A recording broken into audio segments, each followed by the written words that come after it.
तीसरी मंजिल पर रहने वाली आना को लगा था कि बारिश सिर्फ बाहर हो रही है, लेकिन अगले ही पल उसके घर के अंदर समंदर का पानी घुसने लगा। लिफ्ट बंद थी, सीढ़ियां लोगों से भरी थीं और पूरी बिल्डिंग को निगलने के लिए एक दानव जैसी लहर तेजी से उनकी तरफ आ रही थी। लेकिन इस तबाही से भी भयानक सच यह था कि आना अपने बेटे को पहली बार नहीं बचा रही थी। वह यह मौत हजारों बार जी चुकी थी और हर बार अपने बच्चे तक पहुंचने से पहले हार जाती थी। कहानी शुरू होती है आना नाम की एक सिंगल मदर से, जो अपने छोटे बेटे सियोंग के साथ एक ऊंची बिल्डिंग के तीसरे फ्लोर पर रहती है। बाहर सुबह से बहुत तेज बारिश हो रही है। बारिश इतनी अजीब लग रही थी जैसे आसमान सिर्फ पानी नहीं, कोई आखिरी चेतावनी बरसा रहा हो। छोटा सियोंग पानी देखकर खुश हो जाता है और अपनी माँ से स्विमिंग करने की जिद करने लगता है, लेकिन आना उसे प्यार से समझाकर नाश्ता बनाने चली जाती है। तभी आना की नजर फ्लोर पर जाती है, जहाँ धीरे धीरे पानी अंदर आने लगा था। पहले उसे लगता है कि शायद कहीं लीकेज होगी, लेकिन जब वह खिड़की की तरफ देखती है तो उसके होश उड़ जाते हैं। खिड़की से भी पानी अंदर आ रहा था और यह कोई ग्राउंड फ्लोर नहीं था, ये तीसरी मंजिल थी। तीसरी मंजिल तक पानी पहुंच जाना कोई नॉर्मल बारिश नहीं हो सकती थी, यह तबाही की शुरुआत थी। उसी वक्त बिल्डिंग के स्पीकर से अनाउंसमेंट होती है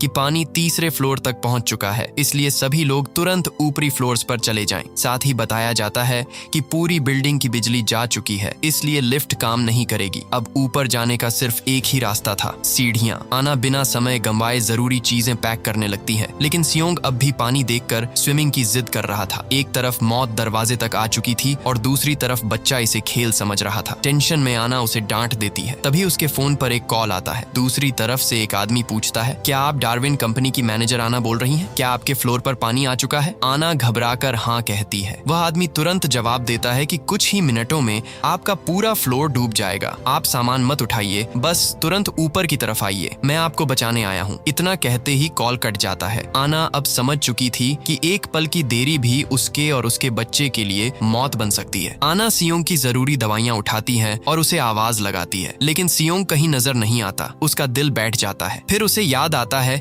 कि जब भी सियोंग डरता है या नाराज होता है, वह अलमारी के अंदर छिप जाता है। आना जल्दी से अलमारी खोलती है। अंदर सियोंग छिपा बैठा था। वह उसे प्यार से बाहर निकालती है, लेकिन जैसे ही दोनों बाहर आते हैं, सामने का मंजर किसी नाइटमेयर से कम नहीं होता। हर तरफ सिर्फ पानी था। लोग चीखते हुए भाग रहे थे और पानी ऐसा लग रहा था जैसे कोई जिंदा शैतान पूरी बिल्डिंग को निगलने आया हो। आना सियोंग को कंधे पर उठाकर सीढ़ियों की तरफ भागती है, लेकिन वहां पहुंचते ही देखती है कि सीढ़ियों पर लोगों की बहुत लंबी लाइन लगी है। अगर वह उस लाइन में खड़ी होती तो पानी उन्हें वहीं पकड़ लेता। तभी उसे बिल्डिंग की दूसरी इमरजेंसी स्टेयरकेस याद आती है। वह बिना रुके उस तरफ भागती है। रास्ते में लोग पानी की लहरों से लड़ते हुए बह रहे थे। यह सब देखकर सियोंग डर जाता है। आना खुद अंदर से कांप रही थी, लेकिन बच्चे को हिम्मत देने के लिए वह उसे कहानियां सुनाने लगती है। उसका ध्यान हटाने के लिए वह उसका पसंदीदा गाना भी गाती है। सच में माँ का दिल भी अजीब होता है। खुद टूट रही होती है, लेकिन बच्चे के सामने मुस्कुराती रहती है। दोनों किसी तरह कई फ्लोर्स ऊपर पहुंच जाते हैं, लेकिन आगे जाकर आना देखती है कि सीढ़ियों का रास्ता पुराने सामान से पूरी तरह बंद है। अगर वह सामान हटाने लगती तो पानी उन्हें वहीं खत्म कर देता। मजबूरी में वह दूसरी तरफ रास्ता खोजने लगती है। तभी किसी फ्लोर से उसे अपना नाम सुनाई देता है। वह जवाब देने के लिए जैसे ही पीछे मुड़ती है, उसके पैरों तले जमीन खिसक जाती है। सियोंग उसके पास नहीं था। भीड़, चीखें, पानी और अफरा तफरी के बीच उसका बच्चा गायब हो चुका था। आना पागलों की तरह सियोंग को ढूंढने लगती है। वह हर आवाज पर मुड़ती है, हर कोने में झांकती है, हर फ्लैट में देखने की कोशिश करती है। फिर वह एक फ्लैट के अंदर जाती है और जैसे ही खिड़की से बाहर देखती है, उसकी आंखों के सामने मौत खड़ी दिखाई देती है। दूर से एक पहाड़ जैसी विशाल लहर बिल्डिंग की तरफ आ रही थी। वह लहर इतनी विशाल थी कि उसे देखकर किसी का भी दिमाग काम करना बंद कर दे। कुछ समझ आता उससे पहले ही वह लहर बिल्डिंग से टकराती है और कई फ्लोर्स पानी के नीचे चले जाते हैं। अब आना पूरी तरह पानी के अंदर है, लेकिन माँ का डर भी अजीब होता है। सांस टूट रही है, शरीर जवाब दे रहा है, फिर भी उसकी आंखें सिर्फ अपने बच्चे को ढूंढ रही हैं। वह पानी के अंदर एक कोने से दूसरे कोने तक तैरती है और आखिरकार उसे सियोंग मिल जाता है, लेकिन तब तक सियोंग बेहोश हो चुका था। एक छोटा बच्चा आखिर कितनी देर पानी के अंदर जिंदा रह सकता है? आना उसे लेकर बाहर निकलने की कोशिश करती है, लेकिन दरवाजा खुल नहीं रहा। उसकी सांस खत्म हो रही थी। उसे लग रहा था कि अब शायद दोनों यहीं खत्म हो जाएंगे। ठीक उसी वक्त एक आदमी आता है और दोनों को पानी से बाहर खींच लेता है। ऊपर आते ही वह सियोंग के सीने और पेट पर दबाव डालकर उसके अंदर गया पानी बाहर निकालता है। कुछ सेकंड बाद सियोंग होश में आता है और अपनी माँ को देखते ही रो पड़ता है। उस आदमी का नाम हीजो है। वह वीडियो कॉल पर अपनी टीम को रिपोर्ट करता है कि उसने आना और उसके बच्चे को सुरक्षित निकाल लिया है। यहाँ एक सवाल मन में आता है, इतने लोगों के बीच वह सिर्फ आना को ही बचाने क्यों आया? और यही सवाल आगे चलकर पूरी कहानी का चेहरा बदलने वाला था। आना उससे पूछती है कि वह कौन कौन है। हीजो बताता है कि उसे डार्विन कंपनी ने भेजा है। वह कंपनी की सिक्योरिटी टीम का हिस्सा है और उसका काम आना को सेफ जगह तक पहुंचाना है। जब वे ऊपर की तरफ जा रहे होते हैं, आना पानी को नोटिस करती है और पूछती है कि यह पानी इतना नमकीन क्यों है। हीजो बताता है कि बारिश तो नॉर्मल है, लेकिन यह बाढ़ बारिश की वजह से नहीं आई, यह समंदर का पानी है। एंटार्क्टिका में एक विशाल उल्का पिंड गिरा है, जिसकी वजह से बर्फ तेजी से पिघल चुकी है और अब पूरी दुनिया समंदर के पानी में डूब रही है। आना पूछती है कि क्या साइंटिस्ट्स को पहले से इस बारे में नहीं पता था। हीजो कहता है उन्हें सब पता था, लेकिन इस आपदा को रोकने का कोई रास्ता नहीं था, इसलिए लोगों को बताकर पैनिक फैलाने की जगह उन्होंने चुप रहना सही समझा और आज शायद मानव जाति का आखिरी दिन हो सकता है। ये सुनते ही आना सुन्न हो जाती है। वह पूछती है अगर दुनिया खत्म हो रही है तो हम आखिर जा कहां रहे हैं। अब हीजो उसे असली वजह बताता है। वह कहता है कि आना खुद को डार्विन कंपनी की एक मामूली मैनेजर समझती है, लेकिन वह ऑर्डिनरी इंसान नहीं है। कंपनी एआई के लिए इमोशन इंजन बना रही थी और उस इंजन को पूरा करने की क्षमता सिर्फ आना और उसके बॉस में थी, लेकिन बॉस और उसकी बेटी सुबह से गायब हैं। शायद वे पानी में डूब चुके हैं, इसलिए अब आखिरी उम्मीद सिर्फ आना है। लैब में सिंथेटिक ह्यूमन बॉडीज तैयार हैं, लेकिन उन बॉडीज में इमोशंस डालने का काम सिर्फ आना कर सकती है। दुनिया खत्म होने वाली है, इसलिए इंसानियत को फिर से शुरू करने के लिए आना जरूरी है। इसी वजह से बिल्डिंग की छत पर उसके लिए हेलीकॉप्टर भेजा गया है। ये सब सुनकर आना का दिमाग घूम जाता है। वह अपने बच्चे को सीने से लगाए ऊपर बढ़ती रहती है। तभी सियोंग कहता है कि उसे टॉयलेट जाना है। हीजो उन्हें एक फ्लैट के अंदर ले जाता है। वहाँ आना हीजो का फोन लेकर अपनी माँ को कॉल करती है। दूसरी तरफ से उसकी माँ की आवाज आती है। वह कहती है तुमने हमारे लिए बहुत किया है, अब हमारे बारे में मत सोचो, अपना और अपने बच्चे का ध्यान रखना। इतना कहते ही फोन के पीछे से एक भयानक लहर की आवाज आती है और कॉल कट जाता है। आना समझ जाती है कि उसने अपने माता पिता को हमेशा के लिए खो दिया है। वह अंदर से टूट जाती है, लेकिन इस वक्त टूटना उसके पास ऑप्शन नहीं था। उसे अपने बेटे को बचाना था। तभी उन्हें पता चलता है कि फ्लैट की गैस पाइप लीक हो रही है। अब पानी के साथ साथ आग और ब्लास्ट का खतरा भी सामने था। तीनों वहां से निकलते हैं, लेकिन बाहर का मंजर और भी खतरनाक होता है। नीचे लोग बह रहे थे, ऊपर गैस एक्सप्लोजन हो रहे थे और बीच में आना अपने बच्चे को बचाने की कोशिश कर रही थी। सच में ये सीन देखकर ऐसा लगता है जैसे पूरी दुनिया एक साथ खत्म हो रही हो। हीजो सीढ़ियों से ऊपर जाने का प्लान छोड़ देता है और बैल्कनी के सहारे ऊपर चढ़ता है। ऊपर पहुंचकर वह आना से कहता है कि सियोंग को उसकी तरफ बढ़ा दे। आना बच्चे को बचाने के लिए उसे हीजो तक पहुंचाने की कोशिश करती है, लेकिन डरा हुआ सियोंग अपनी माँ को छोड़ना नहीं चाहता। काफी मुश्किल के बाद आना उसे ऊपर तक पहुंचा देती है, पर खुद बैलेंस खो देती है और सीधे नीचे पानी में गिर जाती है। लेकिन आना हार मानने वालों में से नहीं थी। वह किसी तरह तैर कर फिर एक फ्लोर तक पहुंच जाती है। वह ऊपर जाने की कोशिश कर रही होती है, तभी उसे लिफ्ट के अंदर से एक बच्ची के रोने की आवाज आती है। वह लिफ्ट के पास जाती है और देखती है कि अंदर कोई बच्ची फंसी हुई है। इसी बीच उसकी नजर दो आदमियों पर पड़ती है जो इस तबाही का फायदा उठाकर फ्लैट्स में चोरी कर रहे थे। एक तरफ लोग जिंदगी के लिए लड़ रहे थे और दूसरी तरफ कुछ लोग ऐसे वक्त में भी चोरी कर रहे थे। भाई, इंसानियत कभी कभी सच में डराती है। आना बच्ची को बचाने की बहुत कोशिश करती है, लेकिन तभी एक और तेज लहर आती है और उसकी सारी कोशिश बेकार कर देती है। इसी पल आना के सामने उसका पुराना ट्रॉमा वापस आ जाता है। उसे वह रात याद आती है जब कार एक्सीडेंट की वजह से उसका पति और सियोंग पानी में फंस गए थे। उस रात वह सियोंग को तो बचा पाई थी, लेकिन अपने पति को अपनी आंखों के सामने मरते हुए देखा था। आज फिर वही पानी था, वही डर था, वही बेबसी थी। फर्क बस इतना था कि आज पूरी दुनिया डूब रही थी। अपने बच्चे की याद आते ही आना फिर ऊपर की तरफ बढ़ती है और किसी तरह 18वें फ्लोर तक पहुंच जाती है, लेकिन उसे 30वें फ्लोर तक जाना था। तभी हीजो सामने आता है और बताता है कि सियोंग की हालत खराब हो रही है। आना पागलों की तरह उसके पास भागती है। सियोंग का शुगर लेवल गिर चुका है। आना घबरा जाती है क्योंकि पानी में गिरते वक्त उसकी दवाइयां खो चुकी थीं। वह कुछ सोच भी नहीं पा रही थी। तभी हीजो बहुत ठंडे अंदाज में कहता है कि सियोंग को लेकर इतनी चिंता क्यों कर रही हो? तुम चाहो तो उसकी कॉपी बना सकती हो। उसका ब्रेन बैकअप और इमोशंस तुम्हारे पास हैं। हमें ओरिजिनल बच्चे के पीछे टाइम वेस्ट नहीं करना चाहिए। ये सुनकर आना का खून खौल उठता है। एक माँ के लिए उसका बच्चा कोई डेटा या बैकअप नहीं होता। वह सियोंग को लेकर एक फ्लैट में जाती है और अवेलेबल चीजों से किसी तरह दवाई तैयार करती है। वह दवाई सियोंग को देती है और कुछ देर बाद उसकी हालत बेहतर होने लगती है। इसी दौरान आना बाहर देखती है कि धूप निकल आई है। उसे लगता है शायद खतरा खत्म हो गया, शायद सब ठीक हो जाएगा। लेकिन हीजो उसे एक और सच बताता है जो उसका दिल फिर से तोड़ देता है। हीजो कहता है कि प्लान बदल गया है। अंतरिक्ष में मौजूद रिसर्च सेंटर में फिलहाल सियोंग को नहीं ले जाया जा सकता। मतलब आना को बचाया जाएगा, लेकिन उसके बच्चे को नहीं। आना गुस्से से कहती है कि तुमने यह बात जानबूझकर छिपाई, क्योंकि अगर मुझे पहले पता होता तो मैं तुम्हारे साथ कभी नहीं आती। तभी सूरज फिर छिप जाता है और दूर से एक और मॉन्स्टर वेव उनकी तरफ आती दिखाई देती है। तीनों पूरी ताकत से भागते हैं। वह लहर कई कई और फ्लोर्स को डुबो देती है। ऊपर जाते वक्त आना एक प्रेग्नेंट महिला को देखती है जो डिलीवरी पेन में तड़प रही है। उसका पति मदद मांगता है, लेकिन आना खुद इतनी मजबूर है कि रुक नहीं सकती। सियोंग मासूमियत से पूछता है कि उस आंटी को क्या हुआ है। आना कहती है कि वह माँ बनने वाली हैं, इसलिए उन्हें दर्द हो रहा है। तब सियोंग पूछता है, मम्मी जब मैं पैदा हुआ था तब आपको भी इतना दर्द हुआ था? यह सवाल आना के दिल में तीर की तरह चुभता है। वह जवाब नहीं दे पाती। उसकी आंखों में दर्द साफ दिखता है। आना हीजो के सामने टूट जाती है। वह उससे हाथ जोड़कर कहती है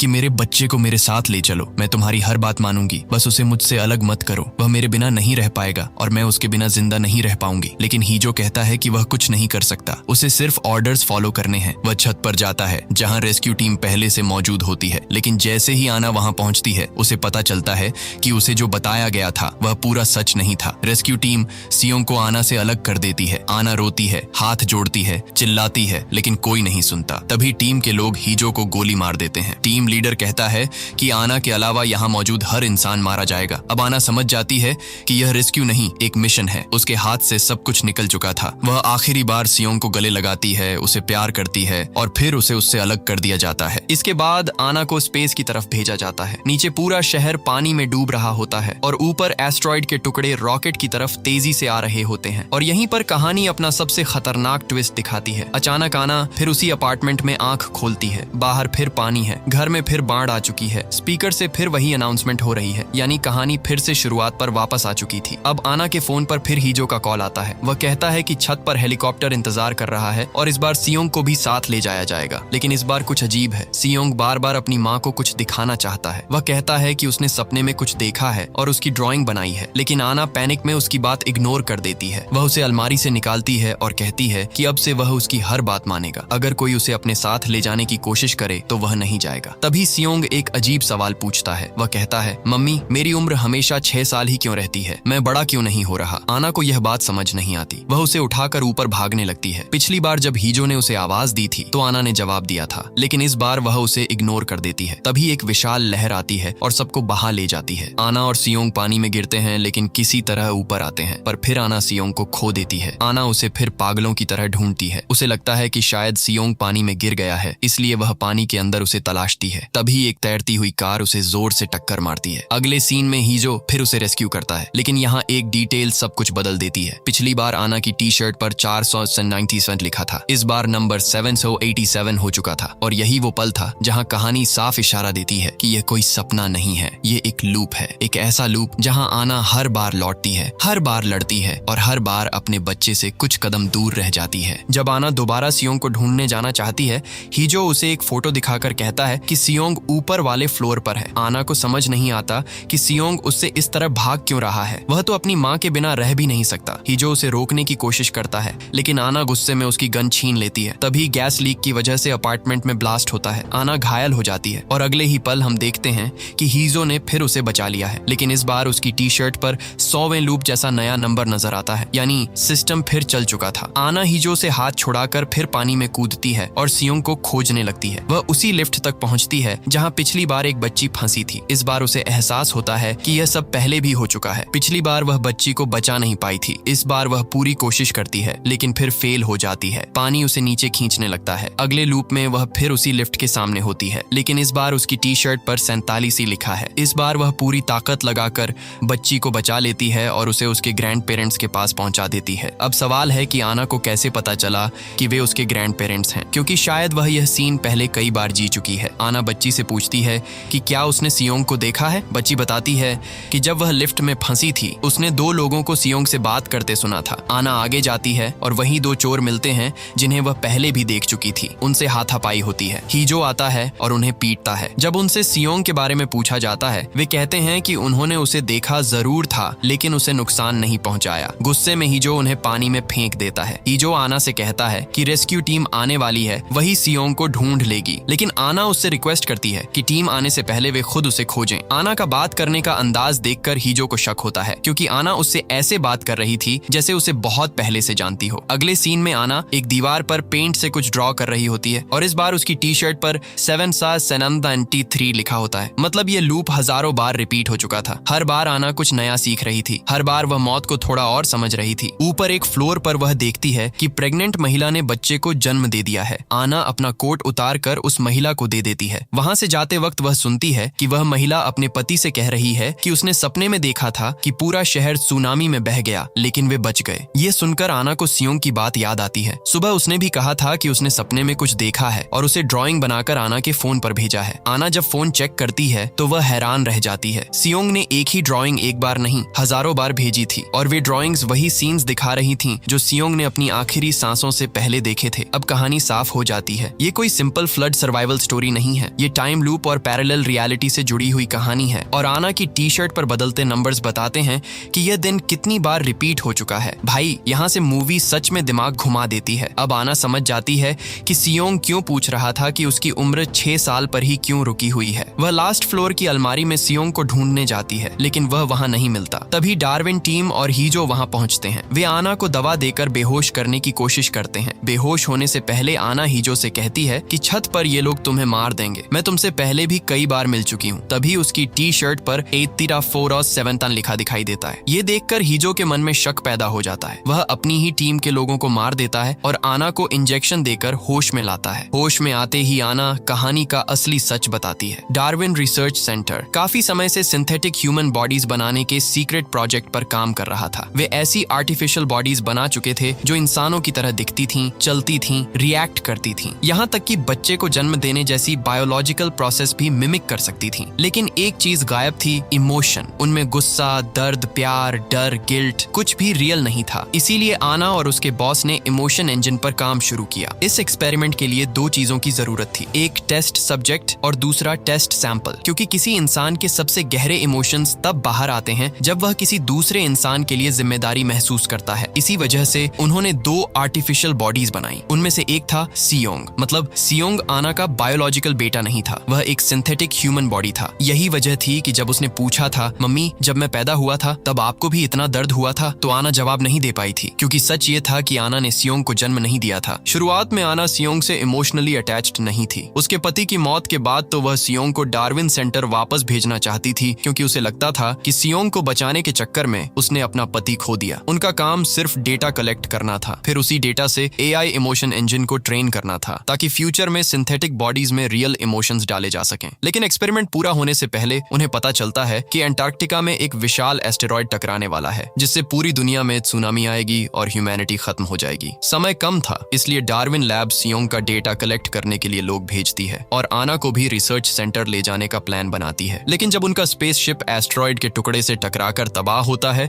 तो आना मौत के करीब पहुंच जाती है। उसी वक्त वह एक बड़ा फैसला लेती है। टेस्ट सैंपल तो मिल चुका था, लेकिन टेस्ट सब्जेक्ट अधूरा था, इसलिए आना खुद एक माँ के रूप में इस एक्सपेरिमेंट का टेस्ट सब्जेक्ट बनने के लिए तैयार हो जाती है। इसके बाद आना की मेमोरी एआई सिस्टम में ट्रांसफर कर दी जाती है। फिर सियोंग को उसी सिस्टम के अंदर छिपा दिया जाता है। पूरा सेटअप इस तरह डिजाइन किया जाता है कि आना को हर खतरे, हर डर, हर दर्द से गुजरकर सियोंग को ढूंढना होगा। जिस दिन वह सियोंग को ढूंढ लेगी उसी दिन इमोशन इंजन कंप्लीट होगा, और जब तक वह फेल होती रहेगी सिस्टम बार बार रीस्टार्ट होता रहेगा, यानी वही सुनामी वाला दिन फिर से शुरू होगा। यही वजह है कि कहानी बार बार वहीं लौटती है। यही वजह है कि टी शर्ट के नंबर्स बदलते हैं। वे नंबर्स बताते हैं कि आना कितनी बार फेल हो चुकी है, लेकिन वह सियोंग को ढूंढ क्यों नहीं पा रही थी, क्योंकि सिस्टम खुद उसके खिलाफ डिजाइन किया गया था। हर बार कोई वेव, कोई डेंजर, कोई टीम, कोई इमोशनल टेस्ट उसे रोक देता था। फिर भी आना हार नहीं मानती। हीजो अब फैसला करता है कि वह आना की मदद करेगा। दोनों हजारों कोशिशें करते हैं, लेकिन हर बार सिक्योरिटी टीम रास्ते में आ जाती है। आखिरकार वे प्लान बदलते हैं। सामने से लड़ने के बजाय वे उल्टे रास्ते से छत तक पहुंचने का फैसला करते हैं। काफी मुश्किलों के बाद आना अकेले 30वें फ्लोर की छत तक पहुंच जाती है। वहां उसे एक पुरानी अलमारी दिखाई देती है और उसी अलमारी के अंदर सियोंग अपनी माँ का इंतजार कर रहा होता है। आना उसे देखकर टूट जाती है। वह उससे माफी मांगती है कि पिछली बार उसने उसे छोड़ दिया था, लेकिन सियोंग उसे बताता है कि आना ने उसे कभी नहीं छोड़ा था। हेलीकॉप्टर में जाने से पहले आना ने उसके कान में कहा था कि वह इस अलमारी में छिपकर उसका इंतजार करे। इसीलिए सिस्टम जितनी बार रीस्टार्ट हुआ, सियोंग हर बार इसी अलमारी में आकर छिप गया। तभी सिक्योरिटी टीम वहां पहुंच जाती है। दूसरी तरफ से एक विशाल वेव भी उनकी तरफ आ रही होती है। आना सियोंग से कहती है कि वह पानी में कूद जाए। खुद वह टीम से लड़ने लगती है। कुछ देर तक लड़ने के बाद वह भी पानी में छलांग लगा देती है। पानी के अंदर माँ और बेटा